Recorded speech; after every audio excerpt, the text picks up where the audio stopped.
हाँ, चलो focus here. भैया अभी तक में आपका क्वांटम नंबर का कुछ प्रैक्टिस हम लोगों ने कराया, कुछ सवाल आप लोग किए होंगे। अभी देखो बच्चा जो क्वेश्चन करा रहे हैं ना, बता देता हूँ आपको, नीट का पूरा प्रीवियस ईयर क्वेश्चन, जिसका बायोलॉजी है, मैथ से दोनों को बता रहा हूँ, और एनसीईआरटी और एमटीजी। एमटीजी एनसीईआरटी एक ही किताब है, पहली बात तो आपको कन्फर्म कर देता हूँ मैं। एमटीजी एनसीईआरटी जो है आपका, वो ऑप्शनल एनसीईआरटी है। तो एनसीईआरटी है तो उसको दो मत लेना। एनसीईआरटी जब मैं बोलूंगा तो दोनों बुक एक साथ आ जाएगा। एनसीईआरटी रॉ जो आपका है और एमटीजी अपने आप आ जाएगा। इसलिए भैया मैं कई बार आपको बोल चुका हूँ, फिंगर के ऊपर बड़ा बड़ा से एनसीईआरटी लिखा हुआ है। ये एनसीईआरटी का ही एक्सप्लेनेशन है, कुछ भी एक्स्ट्रा नहीं है। तो एनसीईआरटी इसको भी कहूंगा, उसको भी कहूंगा। दूसरी बात है आपका नीट का previous year question. This is the first stage of सवाल, ये पहला स्तर है। दूसरा स्तर पे अगर आप थोड़ा ऊपर जाते हो तब जेई मेंस आता है, और तीसरा स्तर जब तो मैं अपना सेट करके दूंगा, तो थर्ड स्तर है। अगर वो आप कर लिए ना, समझ जाओ तुमको पेपर आ गया। क्वेश्चन आएगा सीरीज में, लास्ट में मैं एक आपको पेपर सेट बना के दूंगा, उसमें अलग लेवल के सवाल रहेंगे, बट वो क्वेश्चन सबसे तीसरे स्तर का, लेवल 3 कहेंगे उसको। वो जेई से थोड़ा ऊपर होगा, ठीक ना। टेंशन मत लेना, इंस्ट्रक्शन मैं ही दूंगा, बट वैसे क्वेश्चन सबको करने की आदत रहनी चाहिए। तो अभी जो आप करते हो लेवल 1 करते हो, ठीक ना।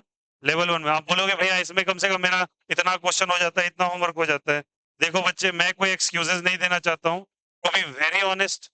अगर सच में आपको सच में बड़ा कॉलेज या कहीं एडमिशन लेना है, 8 से 10 घंटे पढ़ाई और पर चैप्टर लगभग 4 से 500 सवाल, उससे नीचे कोई उपाय नहीं। आपको अगर मैं गलत फहमी नहीं दे रहा हूँ, competition is very very like tough है, बहुत लोग आ रहे हैं। नॉन बायोलॉजी कैंडिडेट को इस बार नीट वालों ने देखा ना क्या कर दिया है। ये तो बहुत बुरी बात है, नहीं होना चाहिए। 720 में 720 दो चार बच्चे को आ गया, बहुत है। 67 इरेलीवेंट डेटा लगा। अब कर दिया, क्या किया उन्होंने, पागल है ही। एक तो पहली बात एनटी को हटा ही देना चाहिए था। उससे अच्छा मैं कई बार बोलता हूँ मेडिकल कॉलेज के दे दो, एम्स को दे दो। सबसे बेस्ट ऑप्शन है एम्स को आप दे दो पेपर बनाने के लिए। एम्स सबसे अच्छा जजमेंट देगा। आईआईटी का पेपर में क्यों नहीं खराबी होता, क्योंकि आईआईटी खुद पेपर सेट करती है एडवांस का।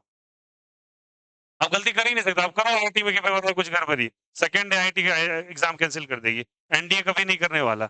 एनडीए के अंदर आप रिटर्न पेपर दिया है गवर्नमेंट को देने के लिए, एसएसपी का पेपर खुद एनडीए ऑफिसर्स लेते हैं, तो इसलिए तीसरे चौथे दिन में सब छट जाता है।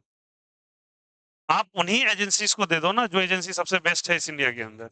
एम्स दिल्ली को दे दो हाथ में, ऋषिकेश को दे दो, जितने एम्स है सबको दे दो हाथ में ना। मौलाना आजाद जो इंस्टीट्यूट है, आईजीएमएस को दे दो, पीएमसीएच के हाथ में दे दो पेपर बनाने के लिए, देखो फिर पेपर कैसे दौड़ता है।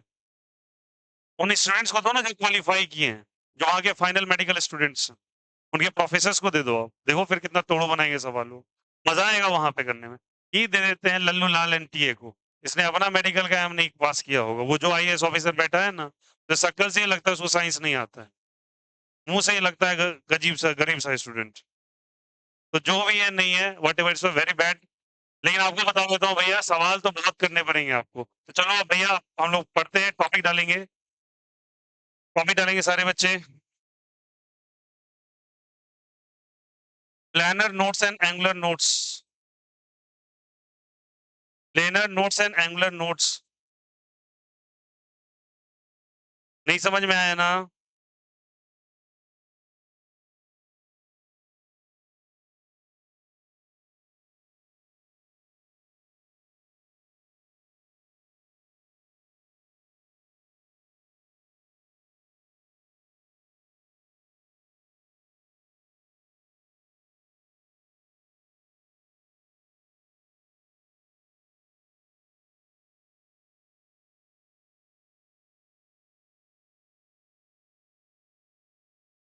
चलिए, फर्स्ट ऑफ ऑल टॉपिक डालेंगे सभी को, नोट्स। थोड़ा टॉपिक समझने में थोड़ा अल्टर है, बट वेरी इंपॉर्टेंट, ध्यान देना सभी को, सुनो सब कोई। नोट्स क्या होता है? नोट्स एक ऐसा पोजीशन होता है किसी एट के अंदर, सुन लेना, जहां पे खाली जगह होते हैं, उसे केमिस्ट्री के लैंग्वेज में आप इंटरस्टिशस भी कह सकते हो। इंटरस्टिशस बोले तो खाली जगह, जैसे कि एग्जांपल के तौर पे इस क्लास में हर सीट पे बच्चा नहीं प्रेजेंट है, कहीं कहीं वैकेंट स्पेस है। वो जो वैकेंट स्पेस है, उसे हम लोग केमिस्ट्री के लैंग्वेज में नाम देते हैं नोट्स का। क्या कहते हैं उसको? नोट्स। तो यहाँ पे टर्म नोट्स का मतलब होता है वैकेंट स्पेस। कौन सा स्पेस जल्दी बताइए? Vacant space. कौन सा स्पेस जल्दी बताइए? Vacant space. और उस वैकेंट स्पेस को हम लोग दो कैटेगरी में फर्दर कैटेगराइज करते हैं। अच्छे से समझिएगा एक एक चीज को, ठीक ना? The first one is called as a radial nodes. कौन सा नोट्स कहलाता है? And the second one is called as a angular nodes. कौन सा नोट्स कहलाता है? Angular nodes. Radial notes is given by the formula n minus L minus 1 और angular notes उतना ही होता है जितना L का वैल्यू होता है। किसका वैल्यू होता है? L का। चलिए वो पुरानी बातें कर लें आपसे।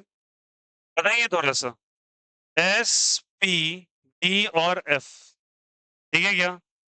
S, P, D और F। L का वैल्यू बोलिए। फिर फिर फिर हो गया? ये तो हम लोगों ने पढ़ा था। And L is called as azimuthal quantum number. कौन सा क्वांटम नंबर जल्दी बताइए? Azimuthal quantum number. Azimuthal quantum number बताया था ना? पहला कौन सा क्वांटम नंबर था? प्रिंसिपल। सेकंड कौन सा था? फिर कौन सा था? फिर कौन सा था? स्पिन। ठीक है, चलिए ये क्वांटम नंबर है। अब मैं आपसे पूछना चाहता हूं, अगर मैंने टर्म 1s बोला, क्या बोला? बोलो 1s। 1s में बोलिए n का वैल्यू कितना? n का वैल्यू अब तो बोलो। l का वैल्यू 0। ठीक है, l का वैल्यू कितना? 0। तो बताओ, अगर मुझे इसका रेडियल नोट पता करना है तो रेडियल नोट कितना हो जाएगा? बोलो इसका। बोलो बोलो कितना?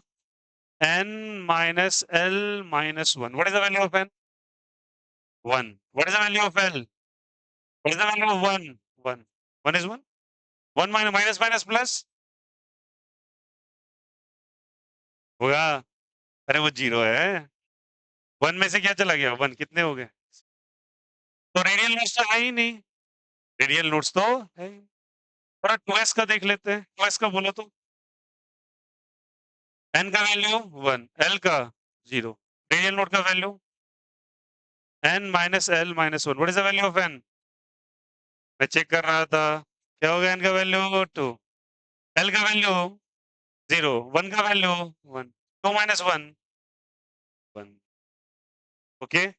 आइए 3s। क्या बोलो? 3s। बोलो क्या होगा? 3 L 0। रेडियल नोट कितना हो जाएगा? n minus L minus 1 कितना होगा? बोलो। 3 minus 0 minus 1 that is what? 2। Notes का मतलब क्या चीज से होता जा रहे बताओ बताओ? वैकेंट स्पेस से। और एस शेप, एस वाला जो ऑर्बिटल है वो कैसे शेप का है? सर्कुलर। कैसे शेप का है? सर्कुलर। ठीक है, तो 1s के बारे में थोड़ा चर्चा कर ले। ये हमारा प्यारा सा न्यूक्लियस तो कैसा था होता है? प्लस या माइनस? प्लस। और इसके चारों तरफ मैंने बनाया 1s। क्या बनाया? 1s। लुक हियर, बातें हो गए। मैंने क्या बनाया? 1s। Dot dot dot dot dot dot dot dot.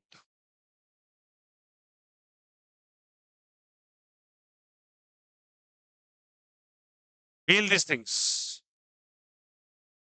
This is basically ना इलेक्ट्रॉन क्लाउड्स। क्या बताओ? Electron clouds. कहीं भी कोई वैकेंट स्पेस दिखाई दे रहा है क्या? ऐसा कोई वैकेंट स्पेस तो है नहीं। मतलब कहीं ना कहीं इलेक्ट्रॉन तो कहीं भी माइग्रेट कर सकता है, तो वैकेंट स्पेस यहाँ पे। लेकिन अगर जैसे आप आते हो 2s पे, किस पे आते हो? 2s पे। तो ये हमारा पॉजिटिव चार्ज, ये 1s का घेरा, और ये वाला हो जाता है बच्चे 2s का घेरा। किसका घेरा हो जाता है बताओ? तो अगर मैं इसको फिल करना चाहूं तो क्या लिखूंगा? बोलो ऐसे 1 2 3 4 5 6 7 8।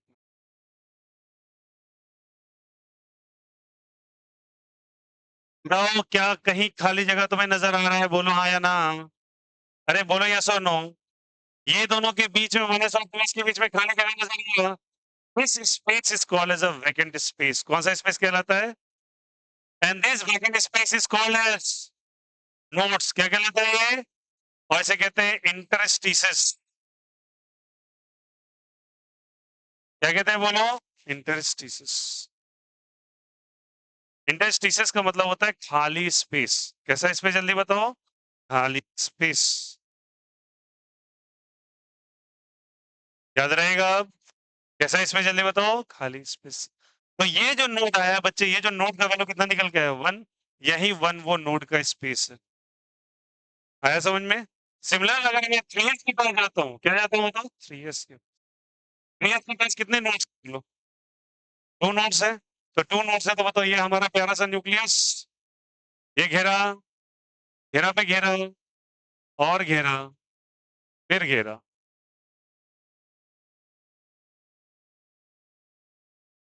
ये कैसे बनाए भैया, आ जाओ बनाते हैं। Dot dot dot dot dot dot dot dot dot dot dot dot dot dot dot dot.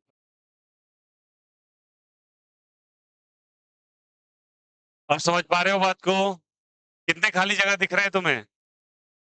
बोलो यार, कुछ ज्यादा ही बना बन गया। कितने बना, 2 जगह खाली दिख रहा है क्या?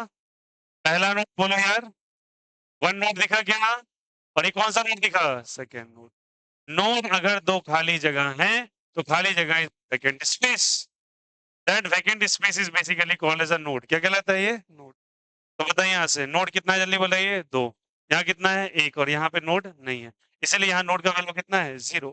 तो नोड को एक्चुअली डिफाइन कैसे किया जाता है, तो जगह किसी एटम के अंदर, अच्छे से सुनिएगा, तो स्पेस किसी एटम के अंदर जहां पर इलेक्ट्रॉन को फाइंड करने की प्रोबेबिलिटी 0 के बराबर है। क्या बोला?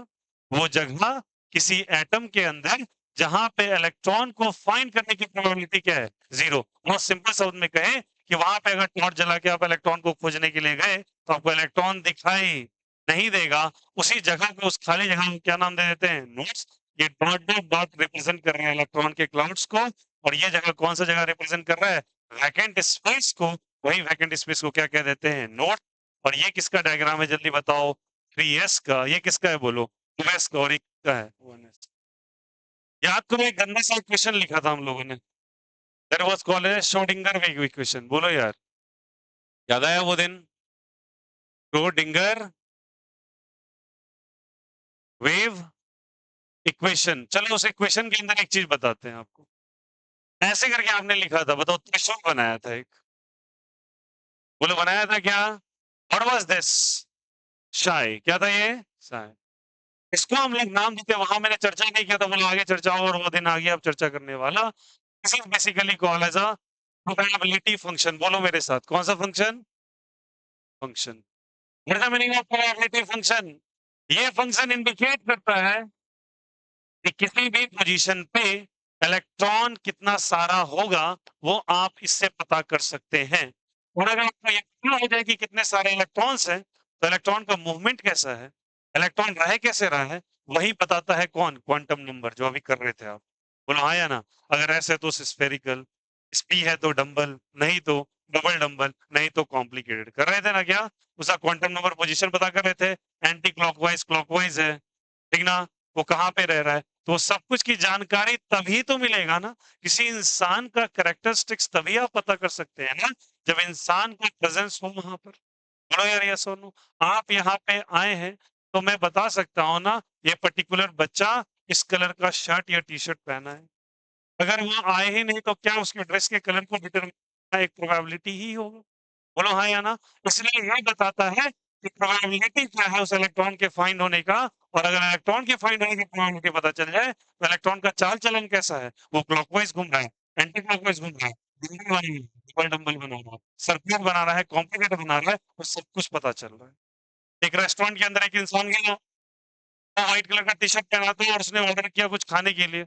ये बातें आप दूसरी टेबल पे बैठ के क्यों बता पा रहे हो, क्योंकि उस इंसान के टी शर्ट के कलर पे आपने गौर किया, उसके ऑर्डर पे आपने गौर किया, वो कौन से टेबल नंबर पे बैठा था वो गौर किया, इस कारण से आपको पता है। तो this function actually indicates what ability to find what will be बताइए, electrons, and this is as a probability function। और जहां पे probability function नहीं होता है, वहां पे probability function नहीं, तो वहां पे इलेक्ट्रॉन भी नहीं होंगे, तो उस जगह को हम लोग क्या कह देंगे, जल्दी बताइए, नोड्स। क्या कह देंगे?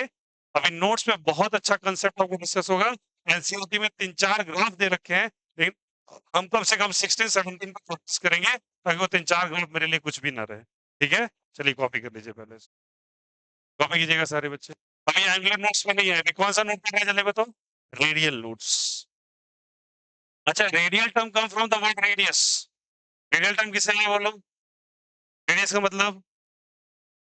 रेडियस का मतलब रेडियस। कॉपी कीजिए।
हो गया? No sir. हाँ, हाँ, लिखो, लिखो।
अभी सुनिएगा,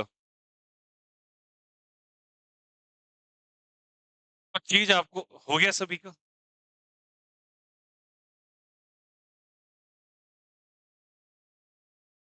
अब वो कंसेंट्रिक स्फीयर्स बनाने हैं, उसमें से डॉट डॉट डॉट डॉट कर देना है। ओके, नाउ अभी हमारा टॉपिक चल रहा है रेडियल नोट्स। रेडियल क्या चीज? नोट्स। तो मैं कहूंगा नोट्स वो जगह है जहां पे इलेक्ट्रॉन की प्रोबेबिलिटी फाइंड करने की कितनी है? 0 है। नोट्स वही जगह है जो वैकेंट स्पेस है। वैकेंट स्पेस मतलब वहां पे कोई इलेक्ट्रॉन प्रेजेंट। तो आप जब बुक पलटेंगे तो आपको 3 तरीके का ग्राफ मिलेगा देखने के लिए। एक मिलेगा साई और ऑब्लिक डाल के आर, मतलब ये साई वर्सेस आर का ग्राफ। चल समझेंगे इसको आगे। एक साई स्क्वायर वर्सेस आर होगा, और एक होगा 4 pi r square into d r, psi square versus r का ग्राफ। ओके, ये 3 प्रोबेबिलिटी ग्राफ होते हैं, ठीक ना। इसको हम लोग कहते हैं रेडियल वेव फंक्शन। क्या कहते हैं बोलो? Radial wave. इसको रेडियल, ठीक ना, ये वेव फंक्शन, इसको कहते हैं प्रोबेबिलिटी फंक्शन। क्या कहते हैं बोलो? प्रोबेबिलिटी। समझाता हूं एक चीज को अच्छे से। और ये वाला कहलाता है रेडियल प्रोबेबिलिटी डेंसिटी। ये तीनों कैटेगरी के ग्राफ को ड्रॉ करना है। ये है क्या भैया? रेडियल मींस आपको रेडियस के अलोंग चलना है। पहली बात को समझिए, किसके अलोंग चलना है? रेडियस के। तो आप रेडियस के अलोंग कैसे चलेंगे? आप सेंटर से रेडियस के अलोंग चलना चालू करेंगे, तो रास्ते में कई जगह आपको मिलेगा जहां पे इलेक्ट्रॉन की डेंसिटी नजर आएगी, और कई जगह ऐसा मिलेगा जहां पे इलेक्ट्रॉन की डेंसिटी नजर नहीं आएगी। जहां पे नजर आएगी वो जगह तो फील्ड है, वहां पे डेंसिटी है, वहां प्रोबेबिलिटी डेंसिटी है, वहां प्रोबेबिलिटी फंक्शन है कि वहां पे इलेक्ट्रॉन प्रेजेंट है। और जहां पे नहीं है उसको क्या कह देंगे? नोड्स। क्या कह देंगे उसको? और ये हर एक ग्राफ का या हर एक ऑर्बिटल का नेचर अलग अलग आता है। नेचर क्या आता है? अलग अलग। बुक्स में थोड़ा कॉम्प्लिकेट हो जाता है इस चीज को समझना, बट जो वे बताऊंगा वो 7-8 पॉइंट्स लिखाऊंगा। उन्हीं पॉइंट्स को अगर आप फॉलो करेंगे तो एक ग्राफ सेकेंड भर का खेल है, और ये टफ नहीं, बहुत इजी चीज होता है। और कोई भी एग्जामिनेशन में कैसा भी ग्राफ है सेकेंड्स में आप बन जाएगा, जिसे आपको बताऊंगा, बस उसको फॉलो कीजिए। ओके, दूसरी बात है, ये साई वर्सेस आर है। साई मतलब प्रोबेबिलिटी फंक्शन अभी बताया था। R is the distance from centre. R is the distance from where, जल्दी बताइए। R is distance from centre, और सेंटर पे कौन होता है? न्यूक्लियस। फ्रॉम वेयर, जल्दी बताइए। सेंटर। साई क्या है? Probability function. कौन सा फंक्शन है बताइए? Probability function. प्रोबेबिलिटी फंक्शन का मतलब क्या होता है भैया? ये थोड़ा कॉम्प्लिकेटेड वर्ड है। Probability to find electron. Probability to क्या, जल्दी बताइए? टू फाइंड वर्ड, जल्दी बताइए? इलेक्ट्रॉन को फाइंड करने का तरीका, इसको प्रोबेबिलिटी फंक्शन कहते हैं। अब इसको कैसे हम ड्रॉ करेंगे, थोड़ा समझेंगे इस चीज को। ये बहुत इंपॉर्टेंट है इसको ड्रॉ करना, लेकिन इसको ड्रॉ करने से पहले कुछ चीज समझेंगे, उसके बाद जाके ये चीजें बहुत क्लियर हो जाएंगी। पहले ये क्लियर है सभी को? चलिए, रेडियल नोट का फॉर्मूला बताएंगे सभी को। एन माइनस एल माइनस क्या था बोलो? एन। तो रेडियल नोट का फॉर्मूला था n minus l minus one. N minus l minus क्या था बोलो? वन। लेकिन इसको बनाने से पहले कुछ चीज, अब देखो, अब एनसीईआरटी को जब आप पलटोगे ना, तो एनसीईआरटी में आपको चीजें जाते के साथ थोड़ी सी अल्टर नजर आएंगी। ये जो आप साई और आर देख रहे हो ना, एनसीईआरटी वाले ने साई की जगह ना प्लेस कर दिया कैपिटल आर को। किसको प्लेस कर दिया? तो कैपिटल आर को उन्होंने प्रोबेबिलिटी फंक्शन मान के रखा है। तो अगर आपको graph r versus small r का मिल जाए, r square versus small r का मिल जाए, या फिर यहाँ पे देखो 4 pi r square into d r, ये टर्म बताऊं कि ये क्या है? ये एक्चुअली वॉल्यूम होता है। ये क्या होता है? वॉल्यूम। एरिया इंटू लेंथ, ये वॉल्यूम है एक्चुअली। इंटू क्या है बताओ? साई स्क्वायर है, तो यहाँ क्या लिखेंगे? Are square into. एनसीईआरटी वालों ने इसको ऐसे करके लिख दिया है, तो आप और करके लिख लेना, बात एक ही है। कोई दिक्कत यहाँ से? अब ग्राफ कैसे बनता है? ग्राफ को बनाने से पहले कुछ पॉइंट्स आपको लिखने पड़ेंगे, अपने रिक्वायरमेंट के अनुसार ये स्पेस छोड़ दीजिए और कुछ पॉइंट्स लिखिए जो बहुत इंपॉर्टेंट है इस ग्राफ को बनाने। पहले आप लिखेंगे उन पॉइंट्स को, चलो लिखो, लिखिएगा। ये स्पेस छोड़ दो, ठीक है? उसके बाद लिखिएगा, few important points to draw the graph. Few important points to draw the graph. Few important points to draw the probability graph. ऐसे लिखो। अभी स्टार्टिंग में फेज में बच्चे आपको कुछ चीजें नल एंड वॉइड नजर आएंगी, बट एंड होते होते ये चीज पूरा क्लियर हो जाएगा, आई गारंटी हूँ। ठीक है? To draw probability graph. अब ये प्रोबेबिलिटी ग्राफ क्या है सुन लीजिए। इलेक्ट्रॉन के बारे में ऐसा मानो, चलो मोटे तौर पे मैं समझाता हूँ। मानो तुम वो शख्स हो जो न्यूक्लियस पे प्रेजेंट हो। कहाँ प्रेजेंट हो जल्दी बताओ? न्यूक्लियस पे। और आप टॉर्च लेके चले गए और घूमते घूमते तुम रेडियस के अलोंग चल रहे हो। किसके अलोंग चल रहे हो? ये तुम इंसान हो, तुम घूम रहे हो, ठीक? रास्ते में क्या क्या मिलेगा? इलेक्ट्रॉन मिल भी सकता है, नहीं भी मिलेगा। जहां नहीं मिला वो नोट्स है, जहां मिल गया वहां पे इलेक्ट्रॉन प्रेजेंट है। उसी को प्रोबेबिलिटी ऑफ फाइंडिंग इलेक्ट्रॉन कह देते हैं। पर इलेक्ट्रॉन का नेचर भी तो अलग अलग है ना। कैसा कैसा नेचर है बोलो? रास्ते में तुम्हें एस वाला इलेक्ट्रॉन भी मिलेगा, पी वाला भी मिलेगा, और डी वाला भी मिलेगा, और कौन सा मिलेगा? एफ वाला। ठीक ना? ये सारे इलेक्ट्रॉन्स को आप फाइंड करेंगे और एक ग्राफ बनाएंगे, और ग्राफ इन तीनों का साथ में बनेगा। ठीक है? चलिए पॉइंट नंबर 1 लिखेंगे आप, और इसका मीनिंग हम लोग समझेंगे। लिखिएगा पहला, लिखिएगा द फंक्शन साई। ऐसे लिखिएगा, द फंक्शन साई, लिखिएगा। और ऐसे करके लिख लीजिएगा, is equals to positive oblique negative. Plus भी पॉसिबल है, और ये क्या है नहीं है बात की बात है, पहले आप लिखते चलेंगे। ऐसे लिखिए, इक्वल टू पॉजिटिव और क्या चीज? निगेटिव। नेक्स्ट लिखिएगा, second, the function psi square, the function psi square always positive. Always क्या लिखोगे?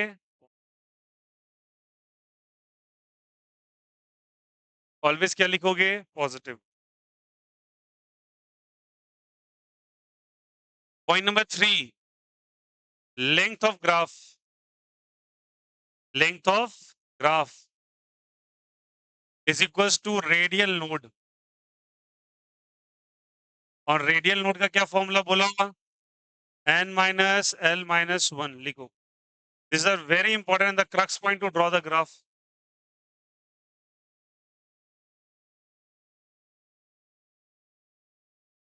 नेक्स्ट पॉइंट लिखिएगा, नेक्स्ट पॉइंट लिखिएगा,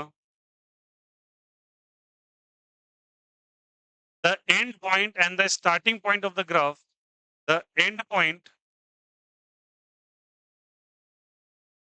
and starting point of the graph, point of the graph is not considered as nodes, is not considered as nodes. Point number 5 is not considered as nodes.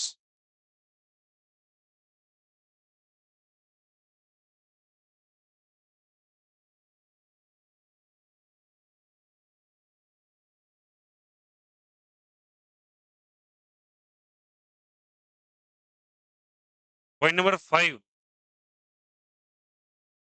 psi versus r और psi square versus r, ऐसे लिखो, psi versus r और psi square versus r indicates the probability of finding electrons, finding electrons, of finding electrons, probability of finding electrons.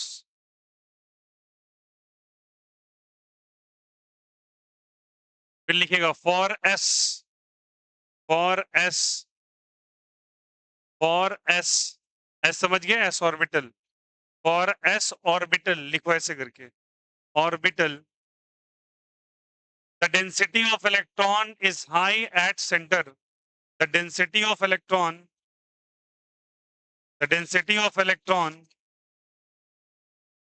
is high at center. Is high at center. The density of electrons is high at center and it reduces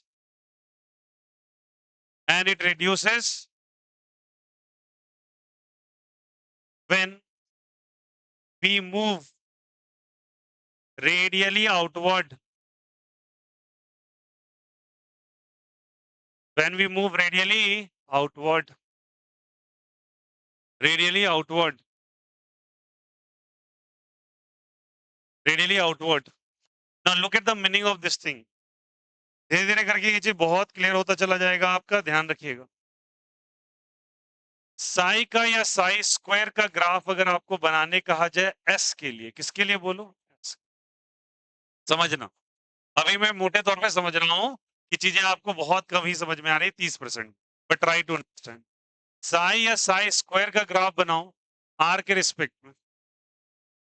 तो होता क्या है कि अगर आपने ऐसे करके, S का कैसा शेप है बोलो सबको?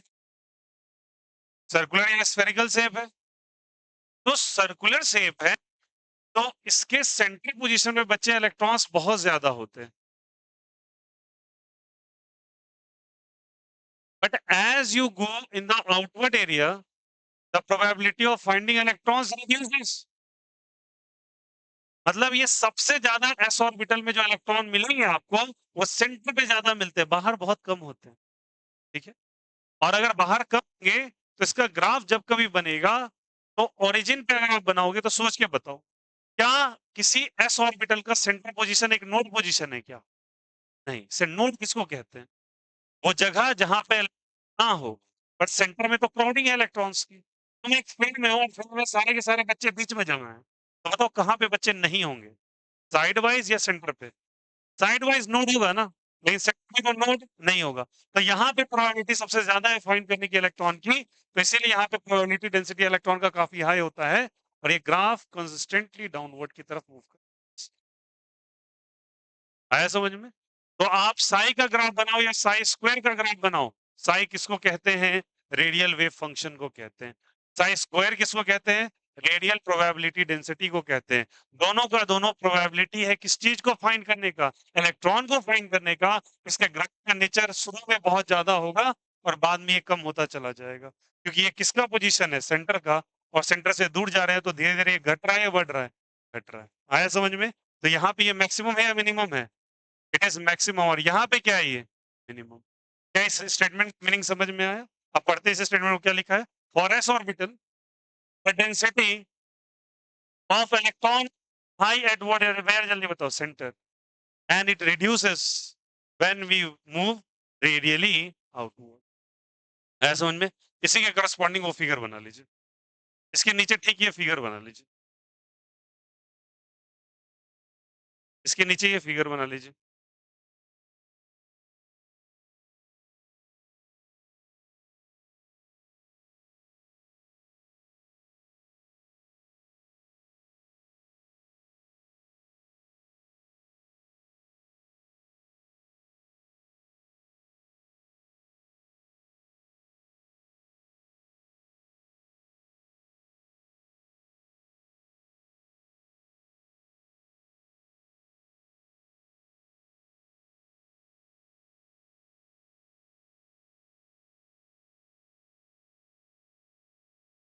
Draw x and y axis in the proper order. यहाँ पे साई एंड साई स्क्वायर और यहाँ पे आर.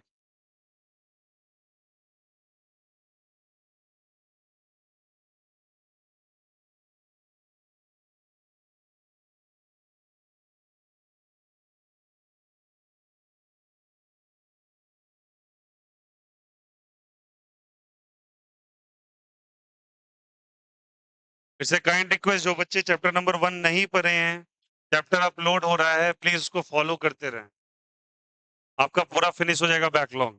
एक एक चीज मैं अपलोड कर रहा हूँ. आज भी नॉर्मलिटी और इक्विवेलेंट वेट का चैप्टर, सॉरी, आज वीडियो नहीं अपलोड हुआ है, शाम होते होते तक हो जाएगा श्योर. तो जब कभी आपको मौका मिले 1 2 3 4 कंप्लीट कीजिए। आपको रिक्वायरमेंट आप चैनल पे जाओ, पहचानने का तरीका बता देता हूँ। एक जैसे थंबनेल नज़र आएँगे आपको। जैसे स्ट्रक्चर ऑफ एटम है, तो जहाँ से वो थंबनेल स्टार्ट होगा, वो पहला वीडियो, फिर दूसरा वीडियो, तीसरा मैं एडिट करके वीडियो 1 2 कर दूँगा, ठीक है ना? V1 V2 तो प्लीज़ उसको फॉलो कीजिए, सब कुछ आपका कंप्लीट हो जाए। ओके? चलो, ये क्लियर है बोलो हाँ या ना? नेक्स्ट लिखिएगा।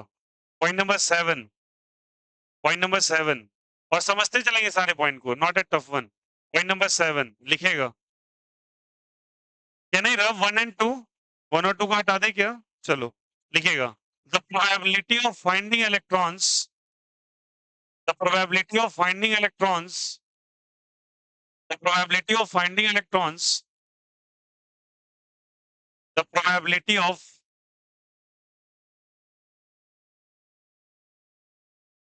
फाइंडिंग इलेक्ट्रॉन्स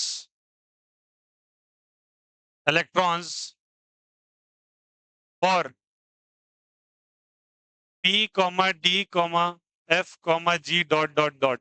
याद करो मैंने बोला था, अगर G होता तो कहाँ पे होता? 5 पे होता ना? Fg increases as we move radially outward, लिखो। And every point is the crystal, यह बात बता रहा हूँ, ये पॉइंट ना कहीं मेंशन नहीं हुआ किताब में आपको। मैंने बोला ना बहुत चीज मैं ऐसे अपने मन से जानबूझ के ब्रेन चाइल्ड बना के रखा है। अब इसको फॉलो करो, कोई भी ग्राफ बन जाएगा। ये किताबों में नहीं लिखा रहता, किताबों में बस ग्राफ बना के रखे होते हैं। पर ग्राफ के लिए सारे पॉइंट्स मैं आपको लिखा दे रहा हूँ, ग्राफ होगा सेकंड्स में बन जाए। समझ में आया से? इसमें क्या लिखा है बोलो? इंक्रीज और डिक्रीजेस, और यहाँ लिखा था। चलिए मैं तुमको एक चीज समझाता हूँ। याद करो साई या साई स्क्वायर का अगर आप ग्राफ बनाते हो, ठीक है, तो तुमने लिया पी ऑर्बिटल। कौन सा ऑर्बिटल लिया बताओ? P orbital. पी ऑर्बिटल का शेप कैसा है बच्चा बोलो? डंबल या डबल डंबल? डंबल है क्या? इसकी प्रोबेबिलिटी रेडियली आउटवर्ड जाने के बाद इंक्रीज होती है। मतलब यहाँ पे इसका डेंसिटी काफी कम है, और इसके आउटवर्ड एरिया में भरी हुई है इलेक्ट्रॉन्स। ये डंबल से बनाए हो ना, यहाँ पे इसलिए बलून मोटा है ये। समझ में आ रहा है इसके पीछे बलून क्यों मोटा है? ये बलून के एंड पॉइंट पर एयर ज्यादा फिल्ड है, मतलब इलेक्ट्रॉन्स ज्यादा है, और सेंटर का नैरो क्यों हो गया है? इलेक्ट्रॉन कम है इसलिए वो चिपक सा गया है। समझ में आई? इस कारण से ये शेप पकड़ा है वो। लॉजिक समझिएगा इसको। और इसको जब कभी हम बनाते हैं, तो यहाँ बताओ इसकी मिनिमम वैल्यू और वहां पे कैसी वैल्यू मैक्सिमम, तो ग्राफ इसका उल्टा जाता है, ऐसे कम हो जाता है, और यहाँ क्या हो जाता है मैक्स। समझ में आया ये चीज का? अब बताओ डबल डंबल शेप में भी तो यही शेप है। डबल डबल में बीच में जाके वो नैरो हो गया है, और उधर से जाके फैल गया है। समझ में ना बलून शेप क्यों आ रहा है भैया? Because the electron density centre से लेके एंड पॉइंट पे बढ़ रही है, और जहां डेंसिटी बढ़ेगी तो सीधी सी बात है इलेक्ट्रॉन को ज्यादा जगह चाहिए, और ज्यादा जगह चाहिए तो स्पेस भी ज्यादा होगा। तो एक्चुअली वो इलेक्ट्रॉन का बलून शेप तो आपने बना लिया ना, कोई वहां इलेक्ट्रॉन बलून बना के बर्थडे थोड़ी मना रहा है। समझो तो सही क्या हुआ होगा? वो इलेक्ट्रॉन्स ज्यादा नजर आते होंगे इधर। अगर आपने उसको माइक्रोस्कोप से देखा तो आपको ऐसा नजर आया कि सेंटर में बहुत इलेक्ट्रॉन्स है, और इधर उधर काफी ज्यादा इलेक्ट्रॉन मच्छर की तरह भागे जा रहे हैं। तो ऐसा करके कुछ नजर आता है। ये काली वाली लाइन को भूल जाओ तो समझ जाओ कैसा फिगर बनेगा। इस कारण से इसको डबल डंबल ऐसे बनाया हुआ। ठीक है, ये मिनिमम है और ये क्या है मैक्सिमम, और इसका मैक्सिमम और चलो करो, लिखो स्टेटमेंट और ये करो।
कर लिया सबने?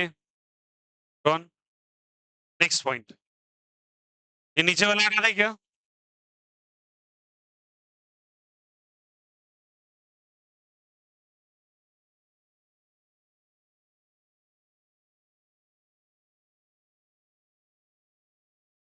पॉइंट नंबर कौन सा हो जाएगा? 8 लिखेगा। The probability of finding electrons for s orbital. The probability of finding electrons for s orbital. The probability of finding electrons for s orbital.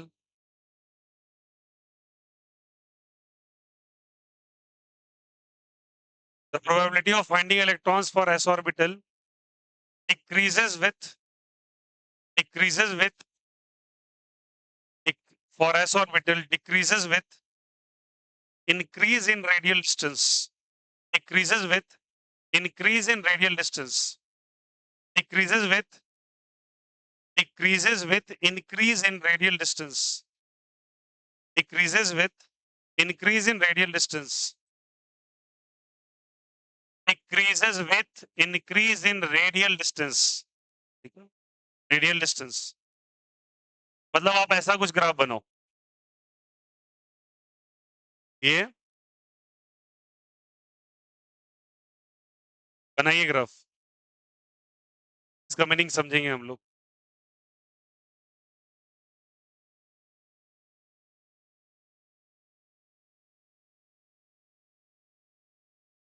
बनाइए।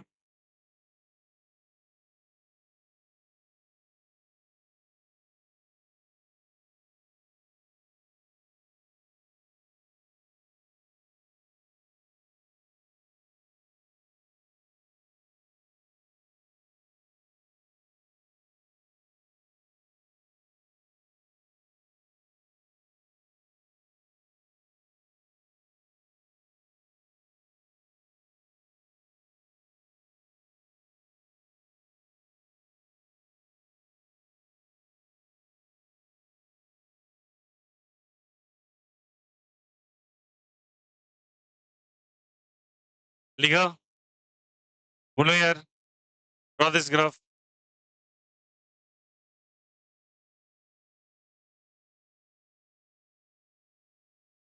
सबको सटाना नीचे की तरफ और डाउनवर्ड करते चलना। ये थोड़ा बड़ा पिक बनाना, थोड़ा सा डिक्रीज करना ऐसे करके, ऐसे पता चलेगा डिक्रीज कर रहा है। अच्छा सुनिएगा, ये क्लियर है सभी को? आया समझ में? और लास्ट लिखिएगा, लिखिएगा the graph of the graph of 4 pi r square d r psi square, ऐसे 4 pi r square d r psi square, 4 pi r square d r psi square, 4 pi r square d r psi square, ये वाला radial probability function जो last वाला है, starts with zero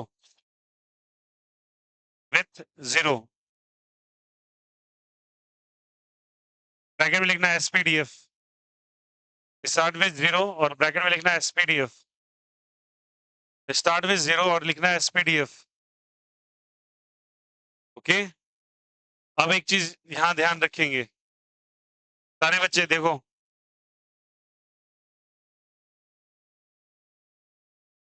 बनाया, look here, थोड़ा pick को थोड़ा छोटा कर, ठीक है? ये पॉइंट मैंने लिखा रखा है, ये ग्राफ मैंने किसके लिए बनाया बोलो? 4 pi r square into d r और कौन सा स्क्वायर? साई स्क्वायर और आर। ठीक है, अब सब हम लोग बनाएंगे, टेंशन नहीं लेना, एक एक पॉइंट को हम लोग इंप्लीमेंट करना सीखेंगे। इसके ये एंड और इस एंड के जो ग्राफ आप बनाओगे, इन दोनों का नोट्स कंसीडर नहीं करना है। क्या नहीं कंसीडर करना है? नोट्स नहीं लेते हम लोग। ये पॉइंट मैंने लिखा है, एंड पॉइंट पे नोट्स कंसीडरेशन नहीं होता है।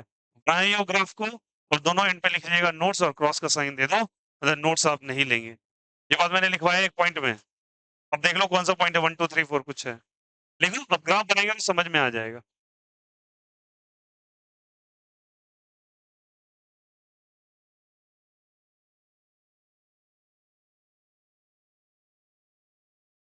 हाँ हाँ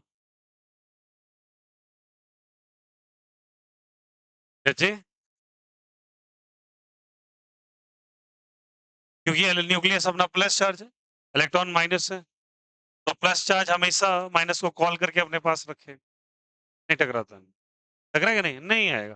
डिस्टेंस भी क्लोज डिफरेंस का केस है यार, स्टार्टिंग में सोचो ना, इलेक्ट्रॉन्स कहीं फॉल डाउन होंगे अंदर आके, वही तो बात था ना रदरफोर्ड का लिमिटेशंस, ये इलेक्ट्रॉन क्लाउड फॉल नहीं कर सकते न्यूक्लियस के अंदर जाके, टकराता नहीं है। रहेगा ना फिर, हाँ?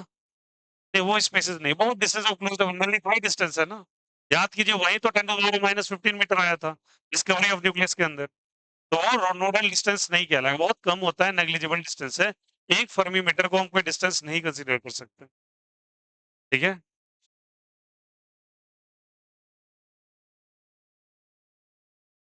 आइए इस बात को समझा जाए। हटाएँ क्या? हो गया क्या सबका? अब चलिए यूजेस कैसे होंगे? चलिए सबसे पहले हम ग्राफ बनाएँगे 1s का। किसका ग्राफ बनाएँगे?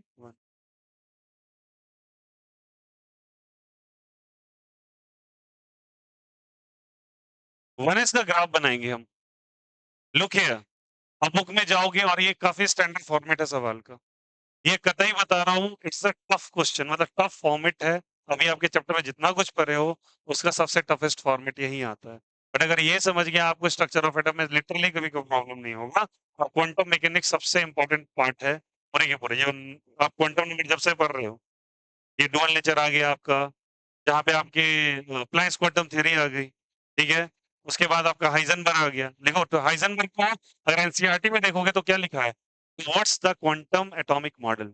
उसका टॉपिक डाला है और उसके अंदर लिखा है हाइजेनबर्ग अनसर्टेनिटी प्रिंसिपल। अब देखिए एनसीईआरटी में यही हेडलाइन लिखा हुआ है। मतलब अब उसके ओर हम बढ़ रहे हैं। अब एंटर कर चुके थे। क्वांटम नंबर हम लोगों ने सीख लिया। अब फिंगर में भी क्वेश्चंस को हम लोग तोड़-तोड़ के समझ रहे हैं क्योंकि वही ये सब चीजें आया था। तो चलिए हम लोग 1s का ग्राफ बना लेते हैं। जब भी ग्राफ बनाने ये कॉपी नहीं किया आप करेंगे आप कॉपी। ये जब ग्राफ बनाने आएगा तो आप पहले बनाएंगे साई वर्सेस आर का ग्राफ। चलिए एस के बारे में पता किया था। एस का इलेक्ट्रॉन डेंसिटी सबसे ज्यादा कहाँ पे होता है? सेंटर पे होता है, उसकी डेंसिटी घट जाती है क्या? तो बताओ यहाँ से मैंने बताया था पहले रेडियल लोड कैलकुलेट करो। रेडियल लोड क्या होता है बोलो? n minus l minus one. अभी हम रेडियल नोड पे चल रहे हैं, एंगुलर नोड पे नहीं आएंगे। एंगुलर नोड्स में हम फिर से ऑर्बिटल का शेप्स बनाएंगे, बताया था ना हम लोगों ने शेप। शेप बनाएंगे फिर एंगुलर प्लेन्स ड्रॉ करेंगे और उसको थ्री डायमेंशनली फील करेंगे कि एंगुलर नोड कैसे जनरेट होता है वहां। तो बात की बात है रेडियल नोड का चर्चा चल रहा है। टफ टॉपिक है वो आसान है। रेडियल नोड का देखो यहाँ पे क्या है, एन का वैल्यू बोलो 1, एल का 0, इसका 1, कितना आ गया? आया क्या? तो मुझे साई का ग्राफ अगर बनाना हो तो साई का ग्राफ हमेशा पॉजिटिव 1s के लिए स्टार्ट होगा और 1s का सेंटर की प्रोबेबिलिटी सबसे क्या होता है ज्यादा। तो ग्राफ तुम इसका बनाओगे ऐसे और नीचे लाइन को टच नहीं कराओगे। टच क्यों नहीं कराएंगे आप? अरे नीचे वाला लाइन जो टच हो रहा था नोड को रिप्रेजेंट करता है, किसको रिप्रेजेंट करता है? नोड। यहाँ नोड का वैल्यू तो कितना है? 0। सेक्शन आएगा तो हमेशा पॉजिटिव आएगा, क्या आएगा? पॉजिटिव। मैंने एक स्टेटमेंट लिखाया है, it can be positive and क्या चीज? निगेटिव। फिलहाल यहाँ पे ये क्या है? पॉजिटिव। अब आ जाओ उसके बाद मैं लगे हाथों बनाऊंगा स्क्वायर का ग्राफ। किसका ग्राफ बनाऊंगा? साई स्क्वायर। किसके साथ बनाऊंगा? बनाएंगे क्या? साई स्क्वायर का भी अगर आप ग्राफ बनाओगे तो ऑब्वियस सी बात है इसका स्क्वायर करोगे तो पता ये टर्म कैसा है? प्लस या माइनस? प्लस का स्क्वायर करोगे तो प्लस आएगा या माइनस आएगा? कैसे आएगा? क्या आएगा बोलो? प्लस। और इसका एक ग्राफ अगर आप बनाते हैं तो इसका एक ग्राफ इस तरीके से उठते हुए डाउनवर्ड जाएगा। ठीक है? Now come with the 4 pi r square. 4 pi last graph कौन सा है बोलो सबको? 4 pi r square into d r into psi square और किसके बीच में? आर। ये एक वॉल्यूम के अंदर इलेक्ट्रॉन डेंसिटी आप फाइंड कर रहे हैं। और याद रखना मैंने 4 pi r square d are के लिए चीज लिखाया कि उसका ग्राफ जब भी ड्रॉ होगा तो सेंटर पे हमेशा उसका ग्राफ जीरो वैल्यू लेके आएगा। लास्ट पॉइंट देखिएगा। लास्ट पॉइंट क्या लिखा है कि हमेशा देखो क्या लिखा हुआ है, the graph for 4 pi r square d r starts with what? जल्दी बताइए। जीरो। कैसे से स्टार्ट होएगा? जीरो से। तो जीरो से स्टार्ट होगा, एक पॉइंट पकड़ेगा ग्राफ और फिर वापस से यहाँ फॉल डाउन हो जाएगा। क्या हो जाएगा? Fall down. क्यों फॉल डाउन होगा? क्योंकि हमेशा ये जीरो रीजन होता है। अब इसका पीछे रीजन मैथमेटिकल रीजन है इसके पीछे, जहाँ पर आपको वॉल्यूम के अंदर वॉल्यूम के रिस्पेक्ट में समझो तो सही, तुम जो चीज के बारे में डील कर रहे हो ना उसको तो कंटिन्यूअसली बनाएगा। ग्राफ 2D होता है, वो आया ना। बना किसका रहे हैं? 3D फिगर का। चारों तरफ की वॉल्यूम ले रखे हैं, मतलब जो आप एटम को कंसीडर कर रहे हो, atom is actually 3 dimensional figure. अब उस 3 डायमेंशनल फिगर के अंदर इलेक्ट्रॉन को खोज-खोज के उसका ग्राफ बनाना है इन 3 बेसिस पे। इसका ग्राफ हमेशा किससे स्टार्ट होगा? 0 से। जहाँ पिक पॉइंट देख रहे हो वहाँ पे इलेक्ट्रॉन काफ़ी ज़्यादा है, फिर फॉल डाउन हुआ इलेक्ट्रॉन काफ़ी कम हो गया। बट बताओ यहाँ नोड का वैल्यू है क्या? यहाँ नोड नज़र आ रहा है क्या? तुम बोलोगे ये नोड है क्या? अरे नोड एंड पॉइंट पे नहीं होता है, अभी तो लिखा है। तो यहाँ पे नोड नहीं होगा क्योंकि नोड का वैल्यू कितना है? 0। आइए थोड़ा-सा 2s के बारे में जानकारी लें। सारी चीज़ को इम्प्लीमेंट करना सीखोगे अपने आप ये चीज़ें समझ में आ जाएँगी। चलिए सबसे पहले क्या फाइंड करेंगे बोलो? रेडियल नोड कितना होगा बोलो? n minus L minus 1 that is n का वैल्यू 2, n का वैल्यू, इसका वैल्यू 1 कितना आ गया 1 आ गया क्या? कितने रेडियल नोड निकले? 1। अब मुझे ग्राफ बनाना है साई वर्सेस R का। ठीक है बनाएँगे? कितने नोड्स आ गए इसके? 1। किसका बना रहे हैं? F का, P का, D का किसका बना रहे हैं ग्राफ? S का। बना रहे हैं किसका बना रहे हैं? S का। एस का ग्राफ बना रहे हो एस का ग्राफ बना रहे हैं तो आपने ग्राफ बनाया बनाया बनाया और फिर जाके ऐसे टच करा दी। ये क्या किया भैया नहीं समझ में आया मेरे। अरे बताओ तुम किसका ग्राफ बना रहे हो साई और किसका आर का अग्री कर रहे हो किसका ग्राफ बना रहे हो साई और आर का। नोड कितना आया 1। तो बताओ क्या ये पॉइंट नोड है क्या? क्या ये पॉइंट नोड है क्या? And point is not a node but एक जगह जहां पे कट करेगा वहां पे तो नोड होगा। तो ये पॉइंट कौन सा पॉइंट कहलाएगा? नोड। नोड को एन से रिप्रेजेंट कर। और तुमको एक पते की बात बताऊं, नोड और एक एंटी नोड का चर्चा अपने फिजिक्स के अंदर भी होगा जब हम लोग माउथ ऑर्गन के बारे में पढ़ेंगे। जो बांसुरी होती है ना, जिसमें हम लोग जो भी चीज एयर इंस्ट्रूमेंट से बजाई जाती है उसके ग्राफ्स ड्रॉ होते हैं उनके साउंड्स के। और वहां पे नोड नाम का टर्म आता है। और वहां पे वैक्यूम कॉलम क्रिएट होता है साउंड का। और यहाँ पे वैक्यूम कॉलम क्रिएट हो रहा है इलेक्ट्रॉन्स का। थोड़ा टेक्निकल टर्म यूज कर रहा हूँ हैवी वाला, बट आपको इतना जानना जरूरी है। Is it okay? अब बताओ, मैंने इसके बारे में एक जानकारी दी आपको कि साई का ग्राफ प्लस में भी हो सकता है और माइनस में भी, तो इसकी डेंसिटी पीछे की तरफ भी जा सकती है। तो ये प्लस हो गया और ये क्या हो गया? माइनस। और फिर से क्यों स्टार्ट हुआ? क्योंकि इसका ग्राफ है एस का। किसका ग्राफ है? एस का। चलिए आते हैं किसका ग्राफ बनाएंगे अब बोलो? साई स्क्वायर का। किसका ग्राफ बताओ? साई स्क्वायर का और आर का। अब बताओ इसी पे तुमने स्क्वायर चढ़ाया ना, क्वांटिटी पे अगर आप स्क्वायर चढ़ा देते हो तो माइनस से क्या हो जाता है वो क्वांटिटी प्लस हो जाएगा क्या? अब बताओ क्या ये ग्राफ नीचे की तरफ जाएगा? अपने नॉर्मल सेंस से होगा। ग्राफ क्यों नहीं जाएगा नीचे की तरफ? क्योंकि ये ग्राफ में स्क्वायर है और किसी भी चीज का स्क्वायर टर्म कभी भी निगेटिव नहीं हो सकता। और ग्राफ हमेशा किधर से स्टार्ट होगा? ऊपर से, क्योंकि एस का ग्राफ है तो ऊपर से स्टार्ट हुआ। नीचे जाने का सोचा, मैंने बोला नहीं नहीं तुम नीचे नहीं जा सकते, तुम ऊपर ही रह जाओगे। मतलब ये वाले पोर्शन का रिफ्लेक्शन लो। ये पोर्शन का क्या लो? रिफ्लेक्शन। मतलब नीचे का माइनस, ये भी क्या चाहिए? प्लस। क्या ये नोड कहलाएगा क्या? नहीं। क्या एंड वाला नोड कहलाएगा क्या? नहीं। क्या ये नोड कहलाएगा क्या? हाँ, तो ये नोड है। आया समझ में? चलिए, अब आते हैं किसका ग्राफ बनाएंगे बोलो? 4 pi r square d r और कौन सा साई स्क्वायर बाई किसका? जल्दी बताइए आर। इसका ग्राफ कहाँ से शुरू होता है हमेशा? इसका ग्राफ कहाँ से होता है हमेशा? बोलिएगा सभी कोई। नीचे से शुरू होता है, मतलब 0 से शुरू होता है। और इसका ग्राफ हमेशा नीचे से जाएगा और बढ़ेगा। फिर डाउनवर्ड जाएगा फिर बढ़ेगा और बढ़ के फिर यहाँ पे कहीं आ जाए। अरे बोलो हाँ या ना? बना ही नहीं बना। तो बताओ कितने नोड्स बने यहाँ पे? ये टच कर रहा है क्या? नहीं। वैसे भी एंड पॉइंट पे नोड नहीं होता, तो ये नोड होगा क्या? हाँ नोड होगा। ये वाला 0 है? हाँ। क्यों 0 है? लास्ट पॉइंट के ऊपर ही है। पाई आर स्क्वायर का ग्राफ हमेशा किससे स्टार्ट होगा? 0 से। और वो इंक्रीज करता चला जाएगा। प्रोबेबिलिटी डेंसिटी हमेशा बढ़ती चली जाती है। लॉजिक क्यों ऐसा हुआ? हाँ, पूछेंगे ऐसा क्यों कर रहे हैं आप? इसके पीछे कोई मैथमेटिक्स रीज़न बताएँ? अगर आपको मैथमेटिकल रीज़न सुनना है तो सुनिए फिर। Sine square is the probability density.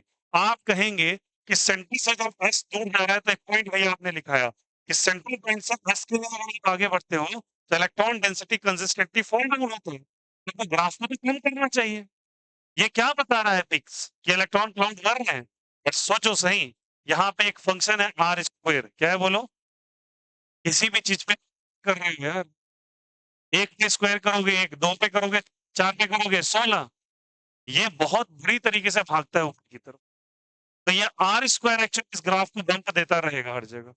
आया समझ में? इसके कारण ग्राफ का फॉर्म बढ़ता रहता है और डेंसिटी बढ़ते रहती है। आया समझ में? तो यहाँ पे ये प्लस या माइनस प्लस, और ये भी क्या चीज प्लस, क्योंकि हर जगह स्क्वायर टर्म है, इसलिए ग्राफ ऊपर की तरफ भी बनेगा और बढ़ता चला जाएगा। क्या सभी को थोड़ा बहुत समझ में आ रहा है चीज? चलिए इसमें थोड़ा सा स्विच करते हैं। मैं ग्राफ बनाता हूँ 4p का। किसका ग्राफ बनाता हूँ? 4p। बताओ 4p का सबसे पहले नोट बता दो। तो बोलो सभी कोई रेडियल नोट बताओ। Sorry for that. What is the value of n? जो नंबर लिखा हुआ है 4।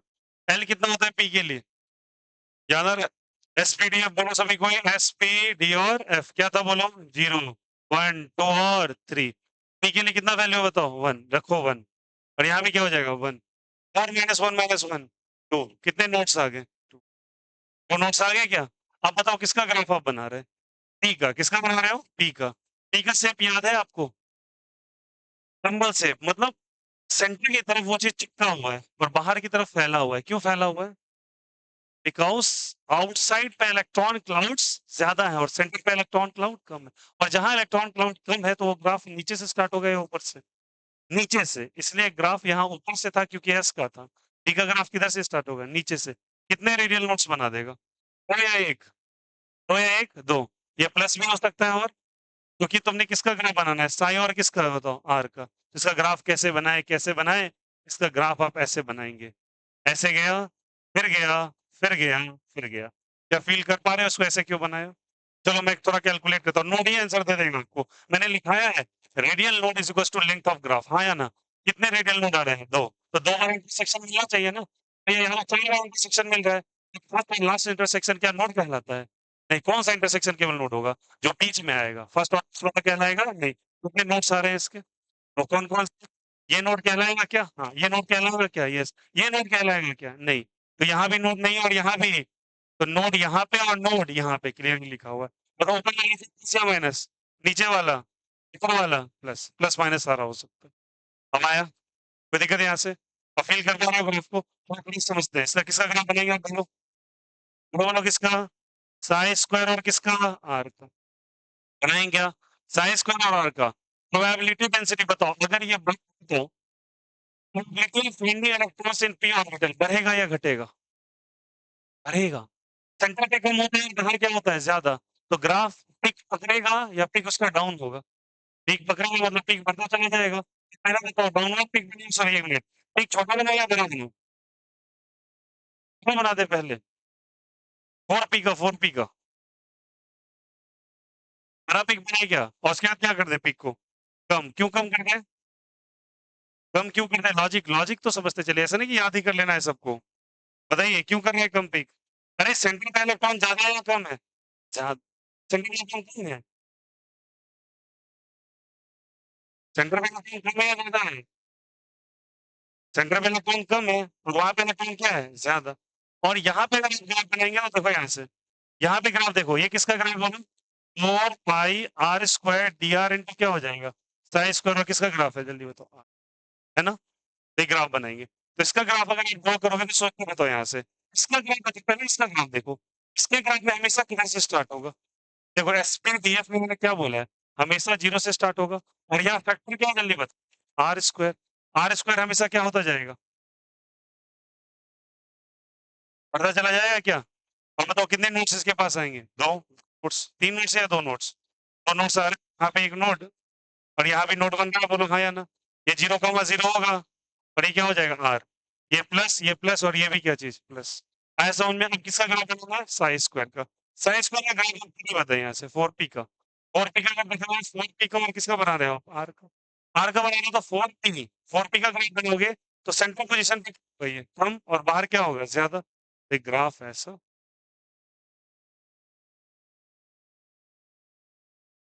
आ गया समझ में? कोई दिक्कत, कोई आपत्ति? That is the basic thing. ये ग्राफ आपको जानना चाहिए। कोई दिक्कत? Is the concept is clear? याद करो सेंटर पॉइंट पे वो चिपका हुआ था, बाहर कैसा था? फैला था। फिर प्रोबेबिलिटी डेंसिटी ज्यादा थी या कम थी? ज्यादा। तो इंक्रीज कर रही है। और ये क्या कर रही है? ये भी, ये तो इंक्रीज करती ही रहेगी। इसमें कोई दिक्कत नहीं। कोई दिक्कत है यहाँ से? चलो। और ये इंक्रीज क्यों कर रही है समझ में आया?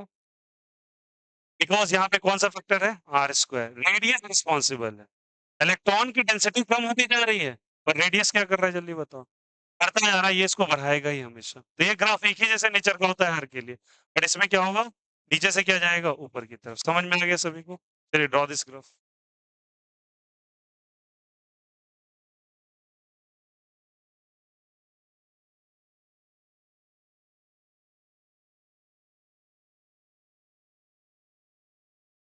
पहले ये कॉपी करेंगे सब कोई, आराम से बनाओ, गलती मत करना।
ये तीनों पहले कॉपी करना था, आप किसका बना रहे हैं?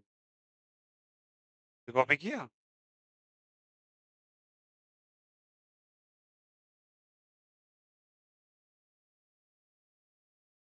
बनाने आया, कैसे बनेगा बोलो यार। चलो मैं कुछ दूंगा, रैंडम सेट्स दूंगा, आपको ग्राफ ड्रॉ करना है, ओके। ये वाला लिखना है भाई, तभी ना बोलना।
एनसीईआरटी पलटेंगे तो साई की जगह क्या दिया हुआ है, कैपिटल आर, और स्मॉल आर क्या दे रखा है, रेडियल डिस्टेंस।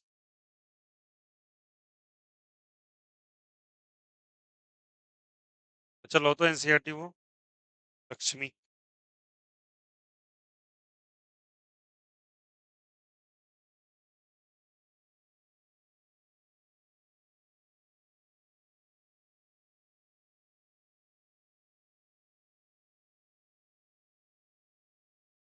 देखो, shape of atomic orbitals, page number 57, look here सारे बच्चे, येलो फिगर जो कितने ड्रॉ किए हैं, 4। अभी हम लोग और बनाएंगे इसके, रीड दिस। और एनसीईआरटी इन बॉक्सेस से आपके सवाल डालता है जब डालना होता है उसको। क्या समझ में आया? तो 4 आप बनाएंगे, अपने आप क्लियर हो जाएगा। 4 पाई आर स्क्वायर का कहाँ शुरू करना है बोलो? हमेशा 0 से। बढ़ते हुए घटते हुए हमेशा पिक्स को बढ़ाओगे। एस के लिए क्या करना है? पिक्स को घटाना है। और पीडीएफ के लिए क्या करना है? पिक्स को बढ़ाना है। इसका प्लस और माइनस भी हो सकता है, ठीक है? और ये तीनों नाम याद रखोगे, द प्रोबेबिलिटी।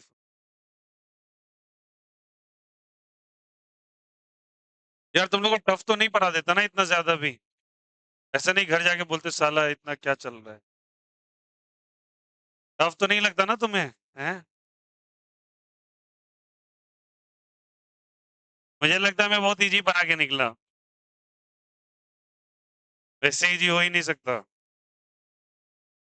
पर तुम्हें आसान लगता होगा समझने के बाद, है ना? ऐसा हो ही नहीं सकता यार। तुम्हें अगर ना समझ में आए ना मेरे पास, तो समझना तुमको कोई नहीं समझा सकता। ये बात तुम्हें लिख के दे सकता हूँ 2 पेपर में। कल रिलेटिव मोशन स्टार्ट करूंगा। एक भी मक्कार एब्सेंट मत करना प्लीज, वेरी वेरी इंपॉर्टेंट। जो लगेगा वो होगा नहीं बिल्कुल भी। पर अगर वो तुम समझ गए क्यों नहीं होगा, तो बहुत आसान लगेगा फिर फिजिक्स। रिलेटिव मोशन का फर्स्ट लेक्चर है। कल वाला लेक्चर मुझे थोड़ा गुस्सा आ रहा था खुद पे, पता नहीं क्यों। मैं फील नहीं कर पा रहा था इक्वेशन ऑफ मोशन को। कल मैं उसको अच्छे कंटेंट में लाऊंगा तैयार करके, बढ़िया वाला, तगड़ा वाला। पता है मुझे सबसे बुरा तब लगता है जब मेरे क्लासेस में ना वो like skin in the game वाला काम नहीं होता है। पढ़ाओ तो बच्चा एकदम लगे कि हाँ भाई आज सीख के निकले, ऐसा वाला होना चाहिए। नहीं तो फिर मजा नहीं है। अभी 10th क्लास का बच्चा पढ़ने आया, उसको 12th का एक डेरिवेशन करवाया, उसमें 9 फॉर्मूला निकल के आ गया इलेक्ट्रिसिटी के। अब वो 9 फॉर्मूला उठा लो, चैप्टर का 80% हिस्सा खत्म। लिख के दे रहा हूँ, एक एक चीज का आंसर है उसके अंदर। अब वो जाएगा एनसीईआरटी, नॉर्मली क्या करते हैं सब, व्हाट इज पोटेंशियल डिफरेंस बनाएंगे पहले, व्हाट इज फोर्स, ऐसा यूनिट न्यूटन। एक गार्जियन ऐसे ही आए मेरे पास, बोलते हैं हम अपने बेटा से पूछते हैं व्हाट इज फोर्स, बताइए नहीं करता है। मैंने यार व्हाट इज फोर्स क्यों उसको परेशान कर रहा है? नहीं आता, नहीं आता, इट्स ओके।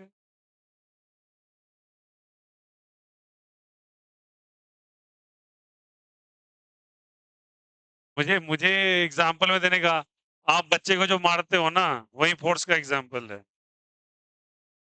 उसका मोमेंटम भी बदल जाता है मार खाने के बाद।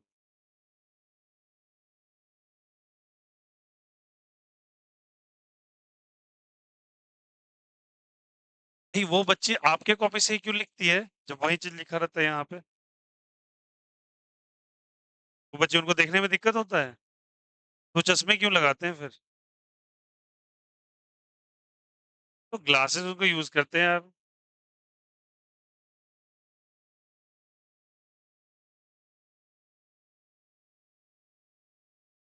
मैं सोच रहा हूँ मैं भी वही लिखा हूँ, ये बच्ची भी वही लिख रही है जो मैंने लिखवाया है, फिर वो इनके कॉपी से क्यों देख रही है? बोलो ये लास्ट डेट आया समझ में? दोनों बच्चे बोलो आया क्या? असल ये पुरुष जाति गए कहाँ साले, सब भागे क्या? ये पीछे 4-5 लोग थे। मुझे कभी ये लगता है मैं पढ़ाने जो लगता हूँ ना, होमवर्क देने लगता है, बच्चे गुस्सा हो जाते हैं इस पर। मैं रादर उनके लिए समोसे मंगवाऊँ डेली। वो खाएंगे, हम भी खाएंगे, तुम भी खुश, हम भी खुश।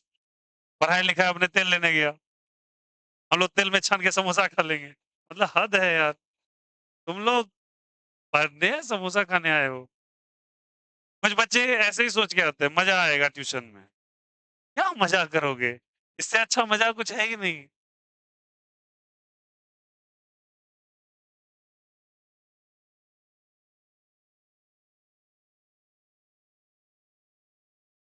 डीएवी में जो बच्चे पढ़ते हैं वो मैथ्स वाले सर दुबे सर को जानते होंगे। आप लोग क्लास में पढ़ाते हैं, इसी सेक्शन में पढ़ाते होंगे। वो जिस सेक्शन में आ गए तो एक क्वेश्चन होता है या 2, उसके बाद वही बकैती चलते रहता और बच्चा खूब खुश, सर का पीरियड। और एक आध टीचर ऐसे हैं, उनको मार दो पिन, स्टार्टिंग में आने के साथ कुछ बोल दो उल्टा, पूरा पीरियड तुमको भाषण में चला जाएगा। लड़का लोग तो चाह ही रहा था ये चीज। एक ना एक मेरे क्लास में इनडिसिप्लिन बिहेवियर क्या होता था, एक बार ना सर ऐसे करके आए, तो उसमें ना ब्राइल क्रीम का काफी ज्यादा ना वो ट्रेंड चला था, बंदे वो लाइक सब लगा के बाल वेट वेट रखने, सेट वेट वाल, तो बाल भीगा भीगा रखने के लिए थोड़ा स्वैग में आते सब। तो एक दो लड़के के बैग में रहता था ये बड़ा बड़ा फाइल सेट वेट का, लंच पीरियड में भी लगा लेते थे।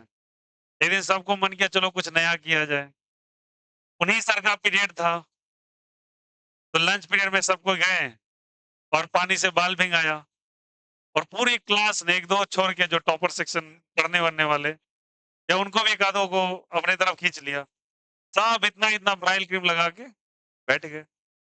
और संयोग से मैं फर्स्ट सीट पे था, मेरे बाल पे नजर गया, फिर दूसरे बाल पे देखे, पूरी क्लास का बाल भिंगा है, सब में ब्राइल क्रीम, पूरा क्लास भैया एसेंस जो दे रहा था, खतरनाक, पूरा क्लास एकदम एक दो बंदा लगा ले ना तो पूरा अच्छा स्मेल करता था वो, और पता नहीं काफी अच्छा सा था, स्काई ब्लू कलर का रहता था वो लिक्विड, तो उसने पूरे क्लास में लगा लिया, पूरा क्लास अब कर रहा है, अब ले चालू।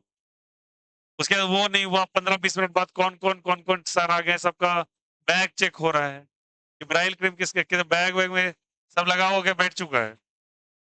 और तब तो मजा तब आता है, एक दो लड़के का बैग में क्या मिलता है, एक कॉपी, उसमें वो सारा सब्जेक्ट पढ़ता है, और हाथ तो एक और था अभिषेक नाम का लड़का, वो स्कूल का डायरी लेके आता था, उसी में लिख रहा है क्लास वर्क, होमवर्क,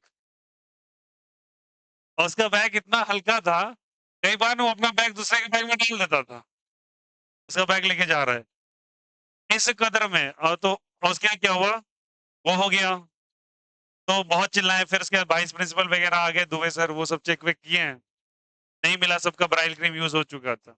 हाँ, दुबे सर, चौबे सर, और वो प्रिंसिपल सर आई थिंक एके सिंह होंगे, एके सिंह थे, एके सिंह के टाइम आप लोग शायद नहीं होंगे, आप लोग थे एके सिंह के टाइम में? नहीं, आप लोग चंदमनी सिंह को देखे होंगे, चंदमनी सिंह सर तो मेरे डायरेक्ट टच में अभी भी हैं, गया में, लाइक सर से मेरी कभी-कभी बात हो जाती है। उनसे रंजीत सर से, उस बार प्रिंसिपल है। आपकी नई वाली प्रिंसिपल मैम, एक दिन वो उन्होंने लाइक सॉर्ट ऑफ किसी और के थ्रू बोली थी कॉल करने के लिए। 12th में एक बार से डिस्कशन चला है डीएवी में, कि कोई टीचर को लाया जाए, पढ़ाई नहीं हो रहा है, पढ़ाई नहीं हो रहा है। किसी 2-3 बच्चे ने बोला सौरभ भैया बाहर में पढ़ाते हैं। मैं बोला भाई कुछ भी हो जाए, डीएवी जा नहीं सकते हैं। कुछ भी करा लो, हम डीएवी नहीं, स्कूलिंग पढ़ाना एकदम मुझे पसंद नहीं। आज तक लाइफ में मैंने स्कूल में एक बार पढ़ाया है, एक पीरियड बस। बताता हूँ लॉजिक। मेरी दीदी सहरसा में पोस्टेड थी उस टाइम, सहरसा में केंद्रीय विद्यालय, वहां पे स्मृति ईरानी के द्वारा बनाया गया वो स्कूल, जो केवी सहरसा है। तो वहां पे एक बार दीदी को एक सामान पहुंचाना था, मैं सहरसा गया, तो दीदी का क्लासेस चल रहा था, मुझे स्टाफ रूम में इंस्ट्रक्शन दिया गया बैठ जाओ। अब क्या स्टाफ रूम बैठे बोरिंग लग रहा था, तो मैं घूम रहा था इधर केवी इधर उधर, तो मैंने एक सर से बोला यार कि कोई पीरियड वीरियड है मुझे दे दीजिए, मैं पढ़ा लेता हूँ, तब तक दीदी जब तक आएंगी बातचीत होंगी। तो दीदी मेरे से एक बार मिलने चली गई, फिर वो क्लास लेने चली गई, तो उनका 3-4 पीरियड था, अब कहाँ हम वेट करते 40-40 मिनट के पीरियड में। तो एक सर से रिक्वेस्ट किया, तो उन्होंने बोला मैं, मेरा फिजिक्स क्लास है। अच्छा आप अंशिका के भाई हैं, तो ठीक है चलो मैं आपको क्लास देता हूँ। I was in BSc part 2, मतलब 12th से 2 क्लास ऊपर, और +2 के क्लास को मेरे को भेज दिया गया। मैं वहां गया, मैं उठाया, मुझे अच्छे से याद है, मैं मैग्नेटिज्म नाम का चैप्टर एक पढ़ाया था, पढ़ाया 1.5 घंटा, 1 पीरियड पढ़ाया, वो बच्चे बड़े खुश हो गए। दूसरे पीरियड वाला टीचर को बोल दिया कि आप मत आओ। फिर मैंने पढ़ाने लगा। पढ़ाते-पढ़ाते उसके बाद वो बाहर निकल गए, सारे बच्चे मेरे पीछे-पीछे। आप कौन है? हमको ट्यूशन दीजिएगा, और साले 2-3 महीने ले रहे हैं मेरा। वो मुझे शक्ल से तो पता चल जाता है ना। ट्यूशन दीजिएगा, आप यहाँ रहते हैं। मुझे कुछ नहीं काम था, मुझे वहाँ गया था मैं। 2 दिन बाद वहाँ पे एक फंक्शन हो रहा था जिसमें अमित शाह भी आए हुए थे उस स्कूल के अंदर, होम मिनिस्टर। और उस दौरान भाई इतनी सिक्योरिटी टाइट थी कि पूरे स्कूल में तो ब्लैक कमांडोस तक, और सारे सामने नरेंद्र मोदी आए थे भाषण देने के लिए। उसी स्कूल के सामने एक फील्ड था, अब पूरे शहर से वैसे करके घेर दिया गया, मतलब 20 किलोमीटर की रेडियस में पेंट ही नहीं कर सकते। और उस दिन मुझे अच्छे से याद है फंक्शन, वो फंक्शन इसलिए हम लोग के लाइफ में यादगार है, एक तो वो आए थे, ठीक है। वो फंक्शन इसलिए याद रह गया, दीदी स्कूल के काम में बिजी थी और एक टाइम याद है ओटीपी का काफी चला था ट्रेंड, ओटीपी बताइए, ओटीपी बताइए। तो दीदी को रजिस्टर वो फिल कर रही है और दीदी को 30 बच्चों को सजाने का टास्क दिया गया था। वो जो डांस प्रोग्राम करते हैं, तो उसके लिए सजाने का टास्क दिया गया था दीदी को। तो दीदी कुछ रजिस्टर प्रिपेयर कर रही थी और फ़ोन ऐसे रख के, और वो 3 बार ओटीपी पूछा गया उनके फ़ोन पे, इनको ध्यान ही नहीं है कि ओटीपी 3 बार बता दी। लगभग समथिंग लाख, 1.5 लाख रुपए का 1 घंटे में ट्रांज़ैक्शन ले लिया बैंक वालों ने, चला गया था उनका। उसके बाद हम लोग यहाँ स्टेटमेंट देखते हैं, पापा के फ़ोन पे उनका नंबर रजिस्टर्ड था। टंग, टंग, टंग कटे जा रहा है पैसा। तो पापा बोले पापा को नहीं पता चल रहा था, संयोग से बार-बार वाइब्रेट कर रहा था, मैंने फ़ोन चेक किया। मतलब ये दीदी पैसा ट्रांज़ैक्शन इतना क्या यूज़ हो रहा है उसको? सोचा कि हो सकता है कुछ ले रही होंगी, बट लेंगी तो हम लोग को बता के लेंगी, ऐसे थोड़ी ना वो अपने मन से ले लेंगी। और दीदी का ऐसा कोई शौक ही नहीं है। उनको जो था मेरे से ही वो ले लेती थी, लाइक कुछ भी रिक्वायरमेंट है चलो दे दो। अपना पैसा वो टच ही नहीं करती थी। तो उस दिन उनका पैसा उतना सा कट गया, तब पता चला वही ओटीपी वाला बैंक वाले जो बोलते हैं, सतर्क रहें, यो करें, उनका पैसा कट गया। तो वो उसी दिन हुआ था, अच्छे से याद। वो मोदी जी आए हुए थे वहाँ पे, मोदी जी नहीं आए, फाइनली अमित शाह आए थे 10 मिनट के लिए। और वहाँ पे स्मृति ईरानी के उस समय जब अभी तो वो मिनिस्ट्री से हट चुकी हैं, हार गई इस बार। उस उनके सिग्नेचर पे वहाँ एडमिशन होता था, लाइक एक लेटर पैड पे अगर आप स्मृति ईरानी की पैरवी से पहुँच गए किसी भी तरीके से, हालाँकि बहुत बड़ी पैरवी है वो तो, आप डायरेक्टली तुम यार सीएम पीएम के पैरवी पे आ रहे हो, तो कोई तुम्हारे एडमिशन को थोड़ी ना रोकेगा। तब एडमिशन केवी में हो जाता था। और सुन लो सारे स्कूल में एडमिशन होता है, सबसे टफेस्ट एडमिशन केंद्रीय विद्यालय में लेना। उसके सीट जितने हैं उतना ही एडमिशन वो लेगा। दूसरी बात है उनका कोटा जो है, कोटा अगर फुलफिल हो गया, फिर आप कुछ भी ना करो, करना एडमिशन नहीं मिलने वाला। प्राइवेट स्कूल वाले तो लेते ही हैं, उनके पास सीट हो न हो, जितना है दम भर के मतलब गला तक एडमिशन लेंगे वो। बच्चा बाहर-ताहर बैठे चलेगा, एडमिशन लेके रहेंगे। चलो देखो यहाँ से नेक्स्ट, आपको ग्राफ बनाना है 5D का, साई वर्सेस आर का। 5D का बनाना है साई वर्सेस आर का। 5D का साई वर्सेस आर का ग्राफ। चलो बनाओ। पहले रेडियन निकालो इसका, आरएन निकालिए।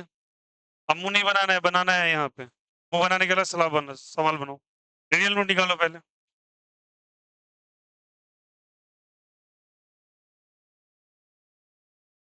कितने आए?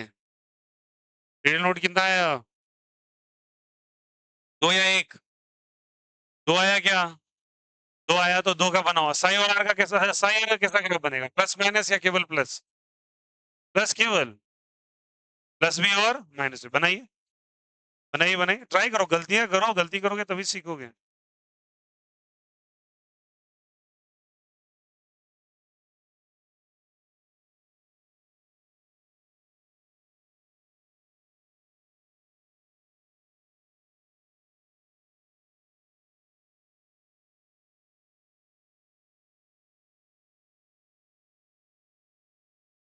वाई एक्सिस में क्या लेना है बोलो?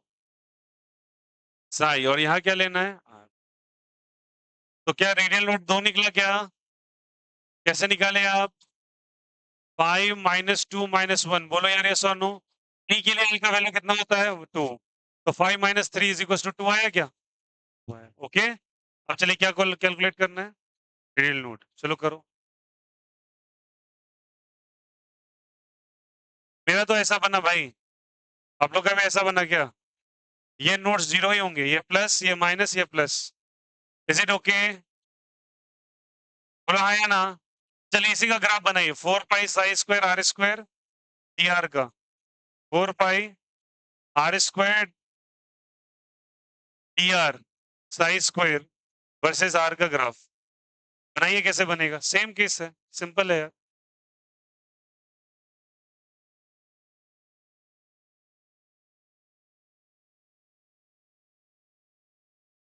ग्राफ इंक्रीज और decrease? Increase. Starting from zero और starting from maximum point zero, क्योंकि 4 पाई आर स्क्वायर का ग्राफ है और आर की वजह से वो इंक्रीज होता चला जाएगा। बोलो हाँ या ना? चलो बनाओ। गुड। पिक्स को बढ़ाते चल जाइए। Well and good. सारा पॉजिटिव साइड या negative side? Only positive side. चलो अब बन रहा है ना ग्राफ, देखा? बोला ना स्टार्टिंग में थोड़ा अजीब लगेगा लेकिन बाद में ग्राफ बहुत आसान लगने लगेगा। और अगर मैं तुमसे पूछता साइन स्क्वायर आर का ग्राफ बनाने के लिए तो कैसा बनता बोलो? डिक्रीज और इंक्रीज? डिक्रीज और इंक्रीज? डिक्रीज होता ना।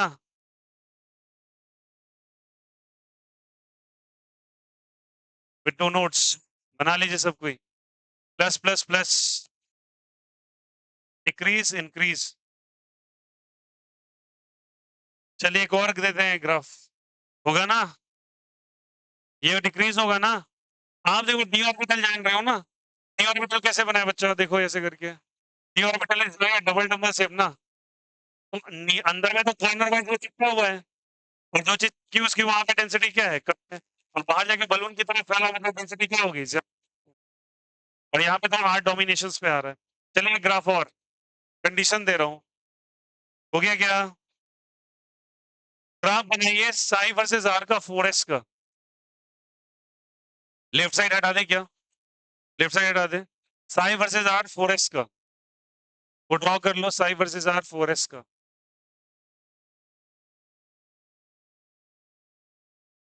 साई वर्सेस आर 4s का बनाइए।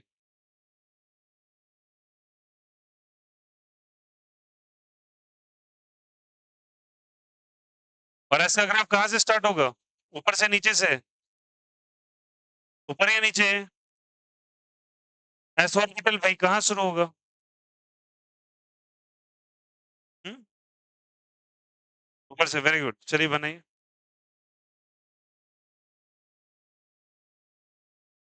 फोर एस ग्राफ बच्चा बनाओ। है वो ये बनाओ।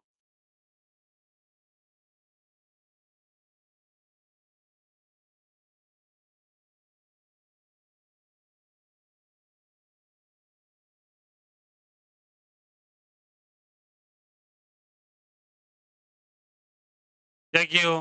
फोर एस नहीं हुआ बच्चों, क्या गलती की है ना आप? तो प्रोबेबिलिटी डेंसिटी ऊपर से स्टार्ट होगा ना, फोर एस कैसे होगा कम? हाँ, उसको डाउनलोड के देखिए रोशी, वो देखो टू एस किया नहीं तो प्रोबेबिलिटी है ऐसा किया है। फिर उसी को आप क्वेश्चन तरफ बढ़ा लो। वैस के पहले ग्राफ को ना ऊपर से शुरू करते हुए डाउनवर्ड डाउनवर्ड। कितने बार बनाया जल्दी बताओ? 3 नोड कटा है? 1 2 3। एक है, दो है, तीन है, कितना बार काट दिया है जी? देखो यार।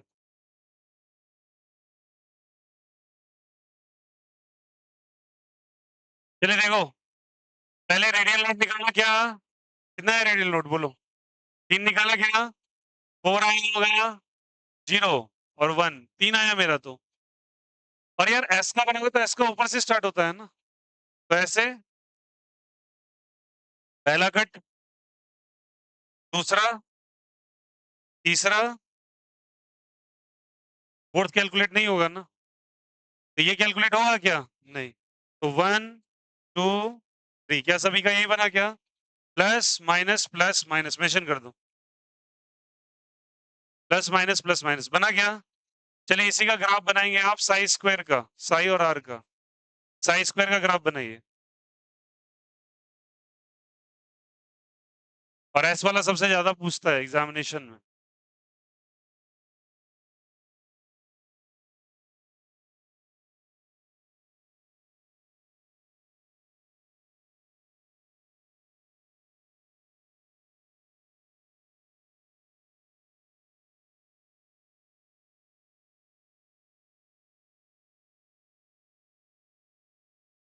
साई स्क्वायर नीचे से स्टार्ट होगा या ऊपर से एस के लिए?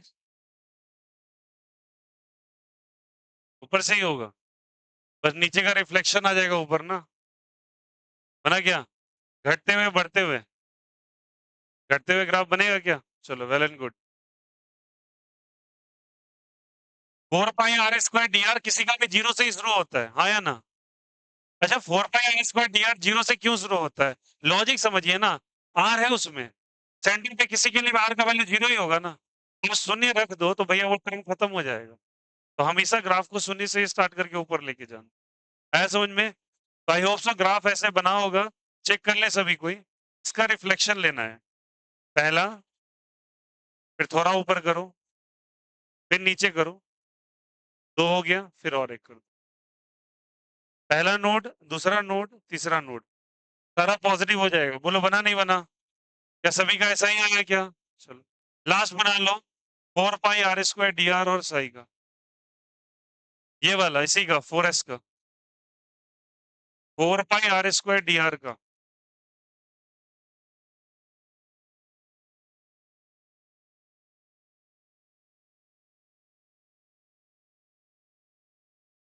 बनाइए ग्राफ।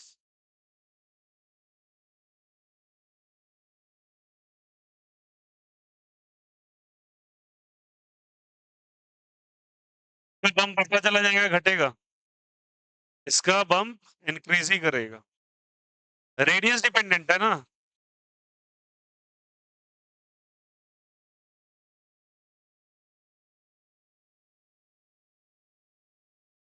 1 2 3, एक और होगा, 4 बम। नहीं अन्नू, 0 से स्टार्ट करोगे ना?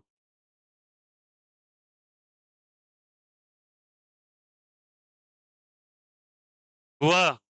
बोलो यार, कहाँ से स्टार्ट करोगे? 0 से, 0 से स्टार्ट करके बम बनाते चल। Check this graph, I hope सो।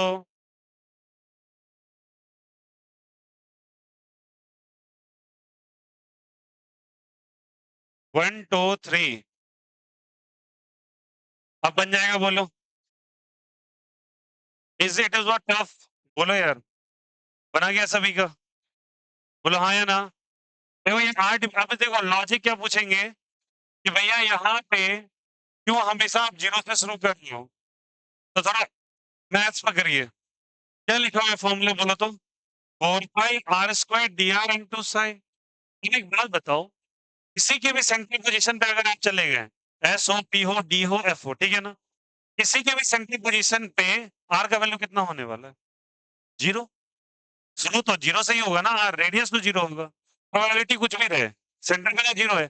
अब यार किसी भी फैक्टर में तुम 0 डाल दो, तो 0 का स्क्वायर क्या दे देगा? 0, ये टर्म खत्म हो जाएगा ना। इसीलिए एसपीडीएफ का ग्राफ कहाँ से स्टार्ट होगा? 0 से। और वो अच्छा 1 मिनट उल्टा बना दिया क्या? सॉरी सॉरी सॉरी सॉरी, इसीलिए तुम लोग मुंह बना लिया क्या हुआ? मुंह बना लिए ऐसे है ना?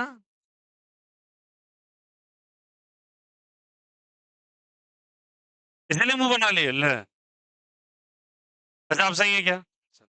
साला मुझे ही गलत कर दिया। देखो यहाँ से, चलो तुम लोग सही हो, हम गलत। ये पन्ना फाड़ दिया।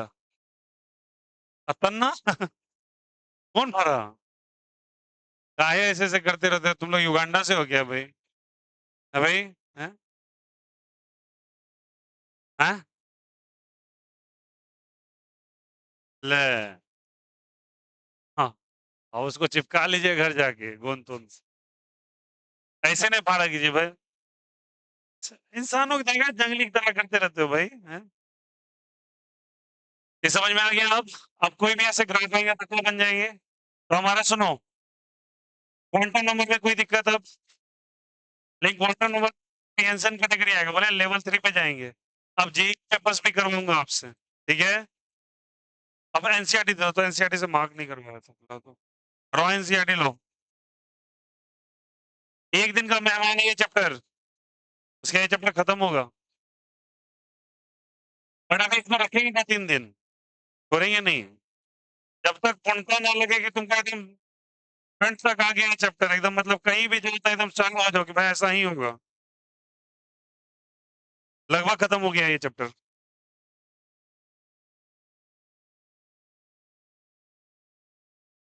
देखो ये वाला तो हम लोगों ने कर लिया ना, इलेक्ट्रॉनिक कॉन्फ़िगरेशन 60 तक तुमने लिखा है। और ट्रांसफरेंस पढ़ेंगे ये। देखो कितने लोग पढ़ा देते हैं, ये सब टॉपिक छोड़ देते हैं। मैं ट्रांसफरेंस डिस्कशन करूंगा बहुत डिटेल से, ये बहुत अच्छा टॉपिक है। भाई जानते हैं ट्रांसफरेंस है, इसको शिफ्टिंग ऑफ इलेक्ट्रॉन कहते हैं। साला दिमाग ही ना काम करता है अच्छा, तो नहीं बोलना चाहते हैं। ये ट्रांसफरेंस का इंडिकेशन है। इसको एक टीचर पढ़ा था, शिफ्टिंग ऑफ इलेक्ट्रॉन, नीचे था 531 के व्यू। मूड खराब हो गया मेरा इस बात से, नहीं क्यों पढ़ा क्या रहा है, इस बात से। साला गलत पढ़ाने पे इतना अच्छा व्यू जाता है। नीचे कमेंट किया है बहुत अच्छा। ट्रांसफर, ये टॉपिक ही का नाम ट्रांसफरेंस है, एक्सचेंज एनर्जी कहा जाता है इसको। और एनसीईआरटी ने मेंशन भी किया, चलो। हाँ, चलो अब मेंशन किया जाए, चलो बहुत सारा हो गया तुम्हारा एनसीईआरटी में तो पूरा अब हो ही जाएगा इधर-उधर। आ जाओ आज साला तुमको होमवर्क भर दें। चलो लिखा जाए, शुरू।